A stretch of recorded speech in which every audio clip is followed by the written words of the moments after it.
My name is Sophia. I was a history teacher living an ordinary life until an unexpected event changed everything. It was a day like any other, preparing to teach a class on the civil rights movement.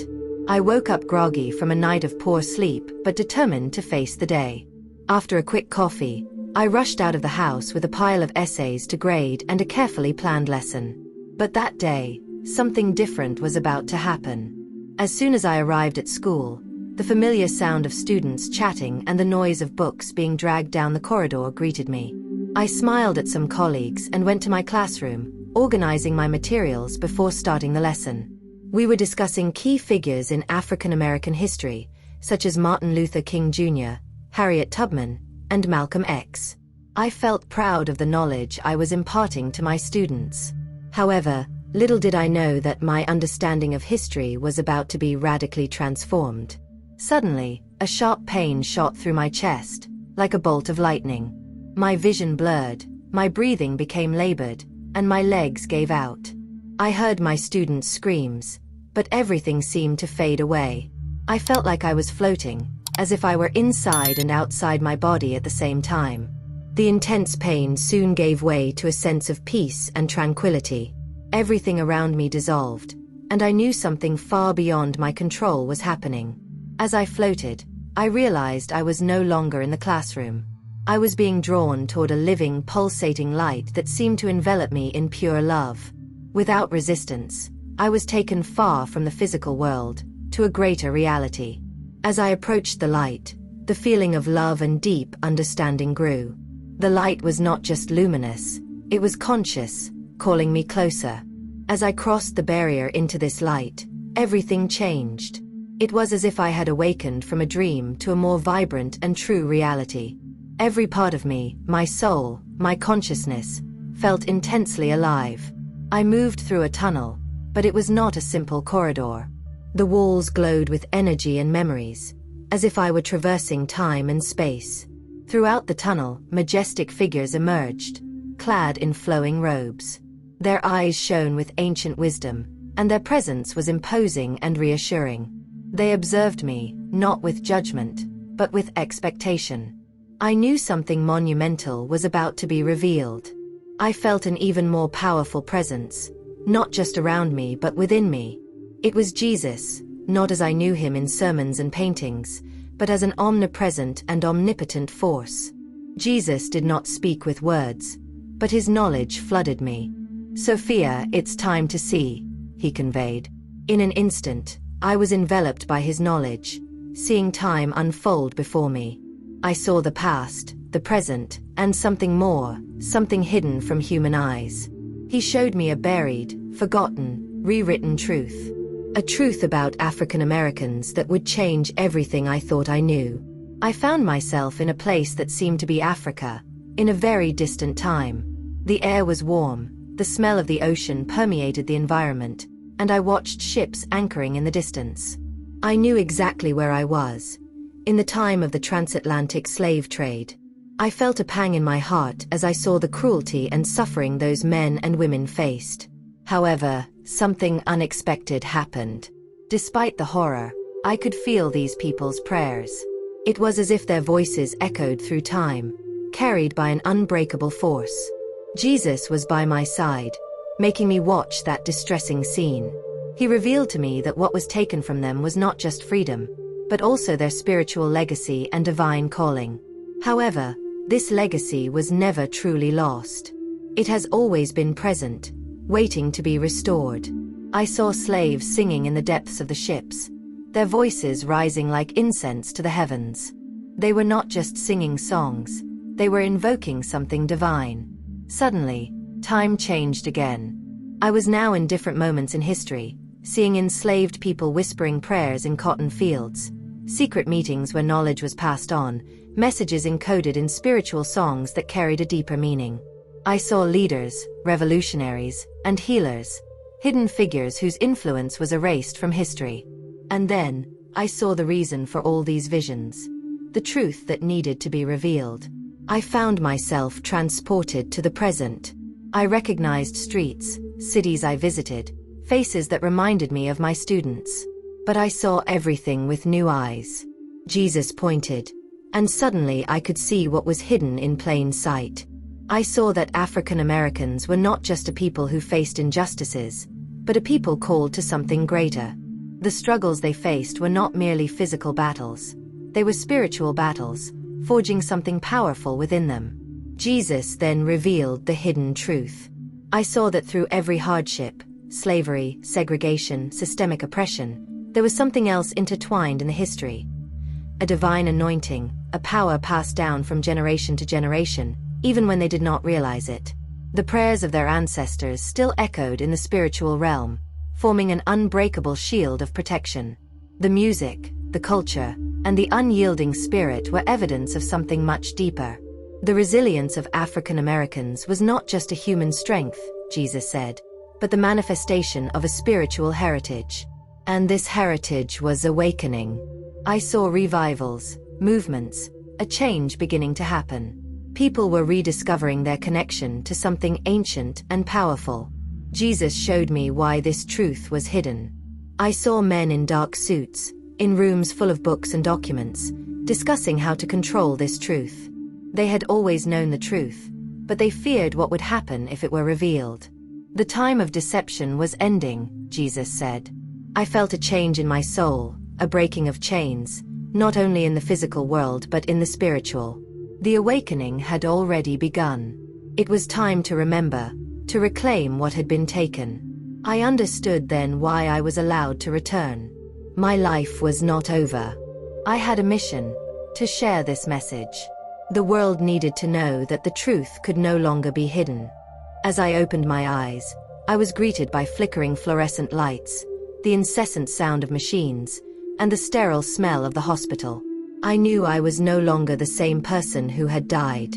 Doctors and nurses moved frantically around me, checking my vital signs and speaking in urgent tones.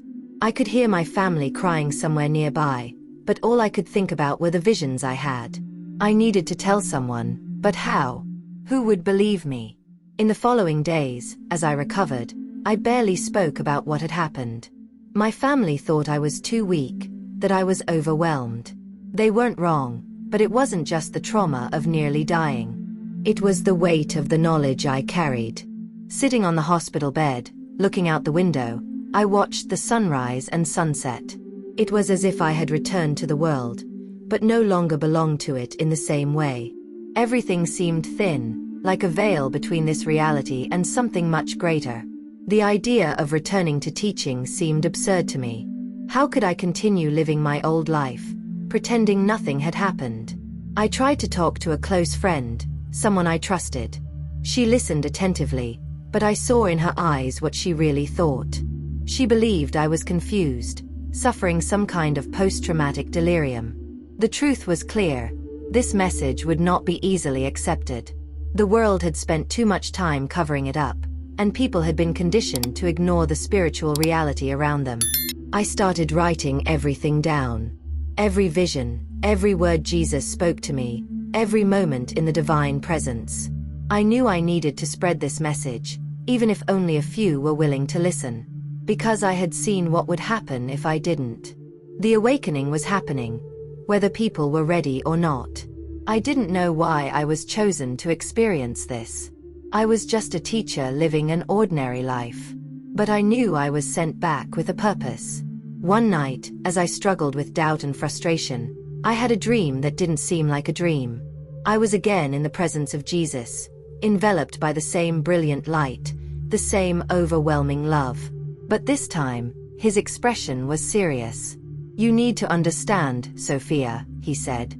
"This is not just history, it is prophecy." He showed me scenes of people awakening, remembering who they were, reclaiming lost knowledge. I saw communities rising, breaking spiritual and mental chains. But I also saw resistance. The darkness fighting back, trying to silence, distort, and suppress the awakening. "The awakening has begun," Jesus said, "but many will not see. Many will be afraid to accept it. And some will try to stop it at all costs." I felt an urgency growing within me. "Tell them," he said once more. "Tell them before it's too late." I woke up with my heart racing, knowing I had no choice. This was no longer about me. It was about all of us. The time was now, and I couldn't remain silent. From the moment I woke up from that dream, I knew I could never return to my old life. Everything I had built, everything I believed in before my near-death experience, seemed so small compared to what I now understood. I had not just received knowledge. I had received a mission.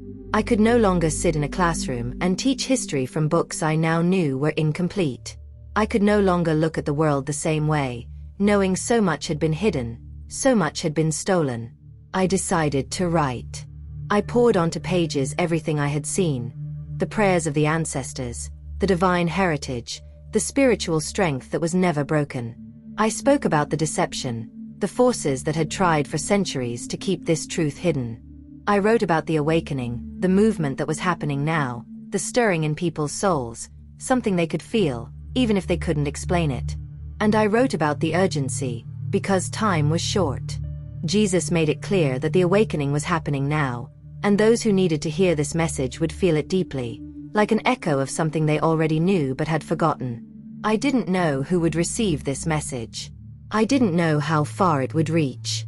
But I knew that if you were reading this, it was not by accident. The time for awakening is now. The time to remember is now. The prayers of your ancestors have never stopped working, and the truth is emerging.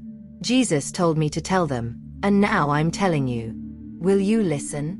Will you seek the truth for yourself, or will you let history repeat itself? The choice is yours. But know this: the awakening cannot be stopped. The truth will no longer be buried. The time has come, and you were meant to be a part of it. The days after my discharge from the hospital were filled with a sense of weight I couldn't shake. It wasn't just the exhaustion of nearly dying. It was something much deeper. I had been to the other side, seen what most people would never believe, and now I was back in a world that seemed strangely unreal, as if I had entered a dream that no longer made sense. Food tasted different, sounds were sharper, and even the air around me felt denser. I realized I wasn't just readjusting physically. I was different spiritually. With this awareness came an unbearable loneliness. Who could I tell? How could I share something so grand? I tried to write it all down, hoping to organize my thoughts, but the words never seemed big enough.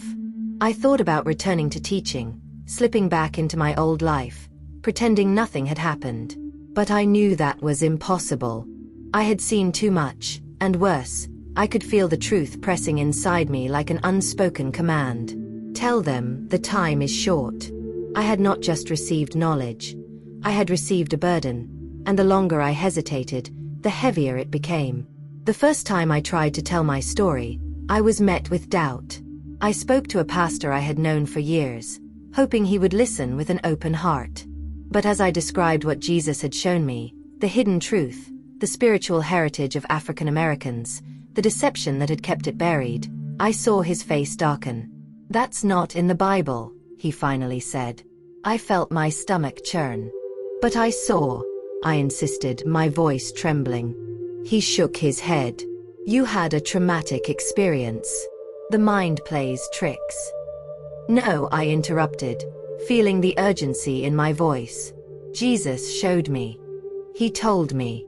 The pastor sighed, shaking his head slowly. "Be careful, Sophia. The enemy is deceitful. You don't want to be led astray." I almost laughed in disbelief. I had been in the presence of Jesus, felt his peace, seen the prayers of the ancestors intertwined in time.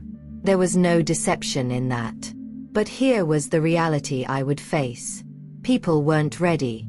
Some were conditioned to reject anything that didn't fit into their existing beliefs, and others knew the truth but didn't want it to be revealed. The resistance didn't just come from people, but from something deeper, something invisible. The same forces that had worked for centuries to bury this truth would not allow it to resurface without a fight. And I was now part of that battle. That night, as I struggled with doubt and frustration, I had a dream that didn't seem like a dream. I found myself again in the presence of Jesus, enveloped by the same brilliant light, the same overwhelming love. But this time, his expression was serious. "You must understand, Sophia," he said. "This is not just history, it is prophecy. I saw scenes unfolding before me, people awakening, remembering who they were, reclaiming lost knowledge. I saw communities rising, breaking spiritual and mental chains. But I also saw resistance. The darkness fighting back, trying to silence, distort, and suppress the awakening. The awakening has begun, Jesus said, but many will not see. Many will be afraid to accept it. And some will try to stop it at all costs. I felt an urgency growing within me. Tell them, he said once more. Tell them before it's too late. I woke up with my heart racing, knowing I had no choice. This was no longer about me. It was about all of us. The time was now, and I couldn't remain silent. I began seeking ways to spread the message, writing articles, joining support groups, and seeking opportunities to speak. Each time I shared my story, I felt the weight lifting a little. Some people listened, and I saw a spark of recognition in their eyes, as if something inside them was awakening. But the battle was just beginning. The resistance was fierce, and many times I wondered if I could continue. But the voice of Jesus echoed within me, reminding me of the urgency. I found strength in the prayers of the ancestors, in the songs that echoed the strength and resilience of the African American spirit. I knew I was not alone. The awakening was happening, and I was part of it, destined to spread the truth, no matter the challenges that arose. My attempts to spread the message continued, but not without obstacles. One day, I spoke to a small community group, sharing my experiences and the revelations I received. When I finished, an older woman, with tears in her eyes, approached me. I always knew there was something more, she said, her voice trembling. I always felt that our struggles were part of something greater. Her words filled me with hope, reinforcing my determination to continue, regardless of the barriers. However, the resistance persisted. Some religious and community leaders accused me of heresy, claiming my visions were illusions or the works of the devil. There were moments when doubt crept in, whispering that I should give up. But every time, I felt the presence of Jesus, like a constant flame in my heart, reminding me of the urgency of the awakening. I knew I couldn't give up, not now that so many souls were beginning to remember, to awaken. Each encounter, each conversation, was a battle between truth and resistance. I remember a young pastor who approached me after a lecture. "If this is true," he said, "it will change everything we teach." I held his hands, feeling the tension in his fingers. "It is true," I replied gently, "but it is a truth we need to embrace, so we can truly understand our heritage and our power." He nodded slowly, the internal struggle evident in his eyes. It wasn't easy. At every step, I faced criticism and rejection, but there were also moments of clarity and acceptance. One night, after a difficult meeting, I dreamed again of Jesus. This time, we were in a vast field, full of colorful and vibrant flowers. He looked at me tenderly and said, "The seeds you are planting will grow. You may not see the fruit, but know that you are making a difference." I woke up with tears in my eyes, renewed by hope and promise. The days turned into weeks, and the weeks into months. I continued to speak, to write, to share the message, even when it seemed like no one was listening. Each word written, each conversation, was a step toward a future where the truth could no longer be buried. The resistance was real, but the spiritual strength of the ancestors, the divine legacy they carried, was also real. I felt their presence, their prayers enveloping me, strengthening me to continue. As time passed, I began to see small changes. People awakening, remembering their spiritual heritage, claiming their power. It was a slow but steady process. Each individual awakening was a victory, a confirmation that the mission was worth it. I knew I was just beginning, that there was much work to be done, but I also knew I was not alone. The awakening was happening, and I had the honor of being a small part of it. Time passed, and the resistance did not diminish. I found opponents everywhere, from religious authorities to community members who found my message disturbing or dangerous. But on the other hand, I saw small signs of change, like flowers blooming in once barren soil. People began to seek me out, sharing their own awakening experiences, their own visions and feelings of spiritual connection. It was as if an invisible network was being woven, connecting souls that had long been disconnected from their spiritual heritage. A young woman named Mariah came to me after a lecture and, with tears in her eyes, said, "I always felt there was something more, something that was missing. Your words gave me the courage to explore my spirituality in a way I never had before." Her words resonated deeply within me, reminding me of the transformative power of truth. Every story, every testimony, was a brick in the building of a new understanding, a new awakening. Even with growing acceptance, I knew the true battle was just beginning. The forces that had worked tirelessly to suppress this truth would not give up easily. The challenges were constant, and many times I found myself exhausted and discouraged. But in those moments, I remembered Jesus' words, the vision of the blooming seeds, and found the strength to continue. I knew I was planting seeds for a future I might not see, but one I knew was inevitable. On one of my trips to speak at an event, I met an elder named Elijah. His presence was calm and serene, and he called me aside after my lecture. "You are carrying a heavy burden," he said, with a look of understanding. "But know that you are not alone. We are all connected by this heritage, by this truth. Keep speaking, keep spreading the message. Each word is a flame that ignites others." His words gave me a renewed sense of purpose and community. I began to realize that the awakening was not a single event, but a continuous process, a collective journey. Each person who awakened, who remembered their spiritual heritage, became a beacon for others. And together, we formed a network of light, illuminating the path for those still in darkness. I saw people gathering in prayer circles, sharing their stories, healing old wounds, and strengthening their spirits. As this network of light grew, I felt a palpable change in the world around us. There was a sense of hope, of renewal, of something powerful emerging. Jesus showed me that this awakening was just the beginning of something much greater. It was a prophecy being fulfilled, a movement that could not be stopped. I knew we would continue to face challenges, but I also knew the truth could no longer be buried. The awakening was happening, and I had the honor of being part of it. Every person I met, every story I heard, reinforced my conviction that we were at a crucial moment in history. The truth was emerging, and together, we were blazing a path to a future where our spiritual heritage could no longer be ignored. I would continue to speak, to write, to spread the message, knowing that each word, each action, was contributing to this great awakening.